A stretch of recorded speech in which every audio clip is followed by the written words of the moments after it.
Hello students, in this video we will see about viruses. Viruses की size approximately 10 nanometer to 100 nanometer होती है. Nanometer means micrometer से भी 1000 times smaller than micrometer. सबसे smallest living organism है ये. अब ये लिविंग ऑर्गेनिज्म है या नहीं है, इसके लिए भी कंफ्यूजन है. Viruses are organisms at the edge of living and non living. ये लिविंग और नॉन लिविंग इसके एज पर है और इसके लिए स्पेशल स्टडी है माइक्रोबायोलॉजी के अंदर. ओके, सो इनको आप कंसीडर किया जाता है लिविंग ऑर्गेनिजम्स, बट कुछ इसमें कंफ्यूजन है. ठीक है. वायरसेस आर एक्सट्रीमली माइन्यूट, बहुत ही छोटे होते हैं. 10 to 100 times smaller then bacteria. Bacteria से 10 to 100 टाइम्स स्मॉलर रहते हैं और सिर्फ इलेक्ट्रॉन माइक्रोस्कोप के अंदर ही आप इसे ऑब्जर्व कर सकते हो. They are found in the form of independent particles. वो एक इंडिपेंडेंट पार्टिकल्स है. इनके अंदर सिर्फ DNA, deoxyribonucleic acid, RNA ribonucleic acid, ये सिर्फ डीएनए या आरएनए ही रहता है और जिसको प्रोटीन का कोड रहेगा. बस इतने सिंपल ऑर्गेनिजम्स और थिंग्स है.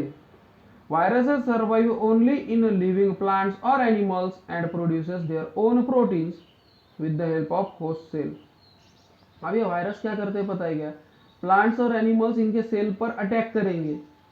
अटैक करने के बाद उनका प्रोटीन ले लेंगे और खुद के अनेक अलग अलग यानी नंबर ऑफ वायरसेस यानी नंबर ऑफ रेप्लिकास डुप्लीकेट इनका बनाते जाएंगे. और जब इनके बहुत ज़्यादा हो गए तब क्या करेंगे फिर ये वो होस्ट सेल को ख़त्म कर देते हैं, डिस्ट्रॉय कर देंगे और फ्री हो जाते हैं और दूसरे सेल पर हमला करने के लिए चले जाएंगे. Viruses cause many diseases to plants and animals. और वायरसेस ये बहुत ही हार्मफुल है और ये प्लांट और एनिमल्स को हार्म पहुंचाते. ठीक है, तो यहाँ अपना लेसन यहाँ पर चैप्टर एंड होता है. अब जैसे मैंने आपको पिछले वीडियो में बताया था कि मोड ऑफ रिप्रोडक्शन, ये मोड ऑफ रिप्रोडक्शन समझाने का मैंने आपको कहा था कि मैं समझा कर दूंगा, तो उस हिसाब से अपन समझेंगे इसको. सो प्रीवियस वीडियो में हमने देखा था बैक्टीरिया के बारे में और उनका रिप्रोडक्शन था simple binary fission. So what is simple binary fission? तो एक सिंपल बैक्टीरिया रहेगा,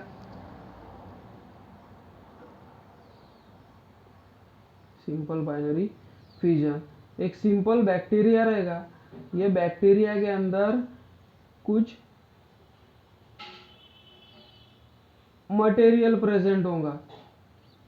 तो धीरे धीरे क्या होता है, जब ये बैक्टीरिया फुल्ली ग्रोन हो जाता है, after that after some time when the bacteria is fully grown, धीरे धीरे क्या होगा, इसका साइज लॉन्गर होते जाएगा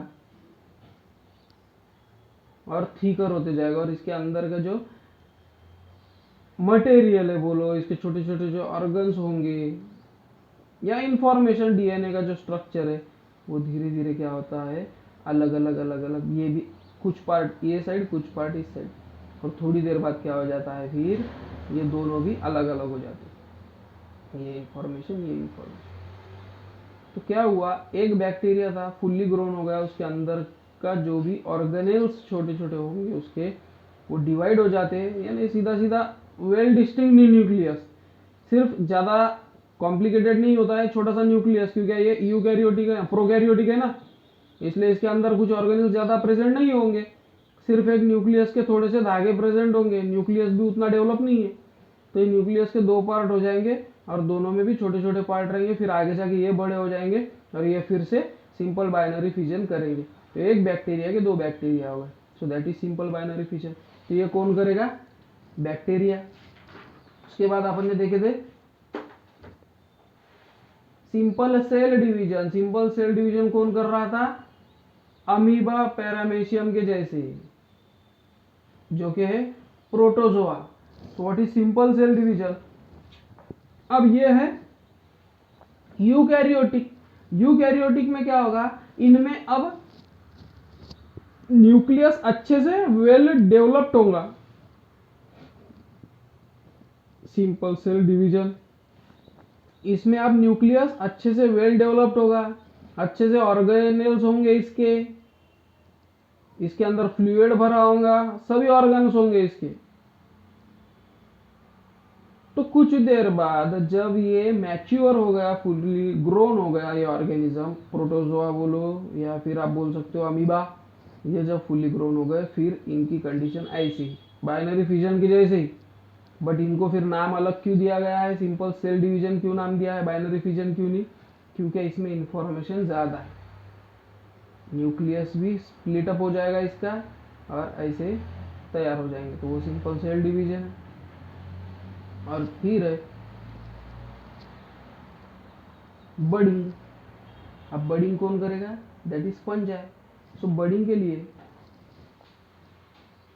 सपोज एक प्लांट है, हाइड्रा प्लांट बोलते हैं इसको। कुछ ये जब हाइड्रा मैच्योर हो जाता है तो इस पे क्या होता है, ये ऐसा दिखेगा, तो इस पर छोटा सा एक बर्ड आ जाता है। फिर ये बर्ड क्या होगा? बड़ा बड़ा होगा, that bird grows bigger and bigger. और ये बड़ा होने के बाद क्या होगा? एक नया ही हाइड्रा प्लांट तैयार हो जाएगा और कुछ देर बाद ये कट जाएगा, निकल जाएगा और फिर क्या हो जाएगा? That is now bigger hydra, और ये फिर हाइड्रा नया प्लांट बन जाएगा। सो दिस इज बड़ी। तो ये तो अपने को लेसन में है, that will be in further studies. ये अपने को डिस्क्रिप्शन में नहीं पूछा, मैंने आपको सिर्फ समझाने के लिए इतना बताया। सो by this way our chapter is completed. If you like this video, like, share and subscribe and complete exercises in your notebook. Till then, bye.